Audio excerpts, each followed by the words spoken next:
pakai keyakinan hakim, tentunya hakim harus membuat suatu posisi sebenarnya bahwasanya karena satu saksi bukan saksi, dianggap nggak ada cerita ini masing-masing sebenarnya.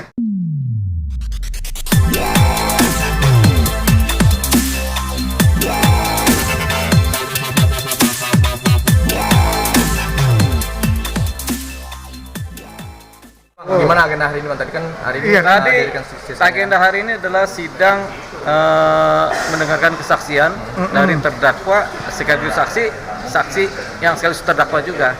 Jadi kesaksian head to head namanya. Cuman ini keterangannya isinya berbeda. Saksi A dan saksi B dua-duanya terdakwa, tapi keterangan saling berbeda. Nah ini, dan gak ada lagi keterangan lain dari saksi yang lain juga. Jadi ini adalah satu saksi, masing-masing satu saksi. Dan sebenarnya satu saksi bukanlah saksi, kalau gitu kan. Satu saksi bukanlah saksi kan gitu. Sehingga akhirnya nggak bisa dibuktikan nih yang benar yang mana, ini apa ini. Kalau pakai keyakinan hakim, tentunya hakim harus membuat suatu posisi sebenarnya bahwasanya karena satu saksi bukan saksi, dianggap nggak ada cerita ini masing-masing sebenarnya. Karena satu saksi jadi terdakwa, satu terdakwa jadi saksi gitu ya kan. Karena cuma dua orang, dua-duanya terdakwa dan saling menyaksikan dan berbeda keterangannya, sehingga mana yang mau dipakai, sehingga dianggap tidak ada, kalau ilmu hukum tidak ada sebagai saksi yang dipakai karena tidak jelas. Jadi satu saksi bukan saksi kan gitu. Dan di dalam pembuktian juga buktinya tidak ada. Bukti WA juga ternyata bukan bukti WA yang memang keadaan pada waktu kejadian, tapi bukti WA masa lalu yang tidak ada kaitannya dengan perkara. Berarti bukti WA yang dulu itu dihentikan lagi? Iya, tapi nggak ada kaitannya karena nggak mungkin cerita tentang bulan September diambil cerita bulan Januari, nggak bisa. Jadi tetap aja nggak ada bukti dan satu saksi dengan satu saksi yang bertentangan, sehingga dalam hukum satu saksi bukanlah saksi, sehingga dianggap nol sebenarnya ini. Jadi langkah-langkah selanjutnya gimana? Langkah selanjutnya ya kita tunggu, kita akan siapkan keterangan ahli pidana yang menyatakan satu saksi bukan saksi gitu. Tadi kan juga ada statement dari Mas Siska ya, ini udah lama banget ini gitu kan. Iya, berat. Udah Bebas.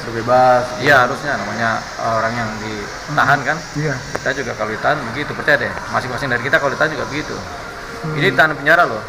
Mungkin apalagi ditahan sama bini itu, wah berat banget di rumah. Gitu. Mungkin apa Bang yang sekiranya yang proses hukum jadi lambat ini, Bang? Soalnya kan Agustus itu kan udah bebas harusnya ya. Dan sampai saat ini di bulan ini juga kan belum. Kan apa yang memperlambat? Iya, proses hukum yang bikin lambat ini proses hukum. Ini kan namanya persidangan kan seminggu sekali. Kalau persidangan cepat juga cepat ini hasilnya. Gitu. Jadi cuman memang ada satu kesempatan di mana harus ada saksi yang meringankan, itu aja. Dan itu harus dipenuhi dalam undang-undang. Dalam prosedur berproses perkara itu ada kewenangan hakim dan hak dari tersangka atau terdakwa atau kuasa hukumnya untuk menggunakan saksi yang meringankan supaya menjadi terang keadaan persidangan. Gitu. Selain dari saksi terdakwa tadi ada saksi lain nggak Bang yang dihadirkan? Selain dari terang ini, kita lihat nanti minggu depan siapa tahu ada saksi yang meringankan lagi, kita belum tahu.